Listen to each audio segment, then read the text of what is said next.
آج ہم بات کریں گے کووڈ-19 کے ایک نئے ویریئنٹ کی، کیونکہ وائرسز جو ہیں وہ اپنی ویریئنٹس چینج کرتے رہتے ہیں، یعنی اپنی شکل چینج کرتے رہتے ہیں، جس کی وجہ سے وہ سروائیو کر سکتے ہیں۔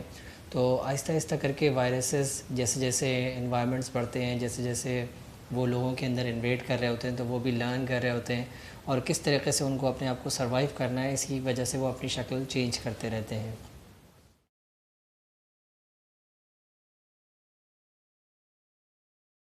یوجولی ونٹرز کے اندر کوئی نہ کوئی نیا ویریئنٹ آتا ہی ہے، اور کووڈ-19 کا جو ایک فیملی جنریٹ ہوئی ہے اس کو اومیکرون کہتے ہیں، اور اومیکرون کی ایک نیا ویریئنٹ ابھی سمجھ لیں 4 ہفتے پہلے اس کی ڈسکوری ہوئی ہے، اور اس کو کہتے ہیں XBB.1.5۔ یہ اومیکرون کا ہی اومیکرون فیملی ہی کی ویریئنٹ ہے، اور اس نے پھر اپنی شکل چینج کی ہے، اور ابھی وائرولوجسٹ اس کو اسٹڈی کر رہے ہیں، اور اس کے اندر جو چیزیں سامنے آئی ہیں، how is it different from the previous versions, اور از اٹ دا سیم، آئیے اس کے بارے میں ہم کچھ سمجھتے ہیں۔ سب سے پہلے یہ کہ کووڈ-19 کا یہ جو ویریئنٹ ہے، اس کے سائن اینڈ سمٹمز کیا ہیں؟ اس کے سائن اینڈ سمٹمز تقریباً کم و بیش وہی ہیں: نزلہ، کھانسی، زکام ہونا، اور جسم میں درد ہونا، جوڑوں میں درد ہونا، نوزیا محسوس ہونا۔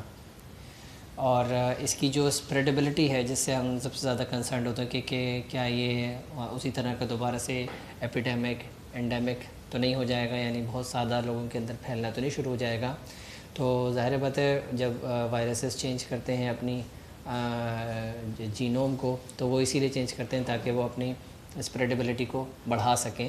تو یہ تقریباً 4-5 ٹائمز زیادہ اسپریڈیبل تو ہے، لیکن جو اس کی انفیکٹیوٹی پیریڈ ہے، یعنی صلاحیت ہے ایک سے دوسرے شخص کو لگنے کی، یہ تقریباً 1 سے 3 دن تک سمجھی گئی ہے کہ جس کو یہ پرابلم ہوئی ہے، وہ جب سے سمٹمز اسٹارٹ ہوں، اسے 1 سے 3 دن یا زیادہ سے زیادہ 7 دن تک یہ وائرسز ایک سے دوسرے کو ٹرانسمٹ کر سکتا ہے، اور اس کے بعد اس کی ٹرانسمیشن کی صلاحیت نہیں رہتی۔ تو دس از گڈ کہ اگر کسی کو یہ سمٹمز ہو رہے ہیں تو اس کو ضروری یہ ہے کہ وہ آئسولیٹ رہے کم از کم 7 دن تک، تاکہ جو اس کی پھیلنے کی صلاحیت ہے وہ کم ہو سکے۔ جہاں تک تعلق ہے اس کی مورٹیلٹی کا، تو مورٹیلٹی یعنی مارنے کی صلاحیت وہ الحمدللہ اس کے اندر کوئی خاص نہیں ہے، جیسے نارمل وائرسز کی ہوتی ہے ویسے ہی اس کی بھی ہے، تو اس لیے اس حساب سے پریشان ہونے کی ضرورت نہیں ہے۔ لیکن اس حساب سے فکر مند ہونے کی اور کوشش رہنے کی ضرورت ہے کہ یہ وائرسز پھر بھی پھیلتے ہیں، اور اگر کسی خدا نخواستہ امیونو کمپرومائزڈ پیشنٹ کو یہ وائرس لگ جائے تو اوبیسلی وہ جان لیوا بھی ہو سکتے ہیں۔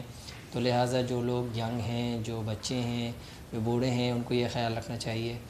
کہ وہ اپنے اطراف کا بھی خیال رکھیں اور اپنا بھی خیال رکھیں، اور کانٹیکٹ سے بچیں، اور اگر اس طرح کے فلو لائک سمٹمز ہو رہے ہیں تو آئسولیٹ رہیں اور زیادہ سوشل انٹریکشنز نہ کریں، اور جب تک کہ آپ پورے طریقے سے صحت یاب نہ ہو جائیں۔ تو جو جنرل انسٹرکشنز ہیں وہ یہی ہیں کہ جب کسی کو نزلہ کھانسی ہو تو وہ ماسک پہنے، ہاتھ منہ کا دھونے کا استعمال کرے، ہائیجین صحیح طریقے سے فالو کرے، تاکہ وہ دوسروں کو اسپریڈ کرنے کا باعث بھی نہ بنے، اور نہ خود اس کو لگنے کا کوئی خطرہ ہو۔ اپنا خیال رکھیے گا۔ السلام علیکم۔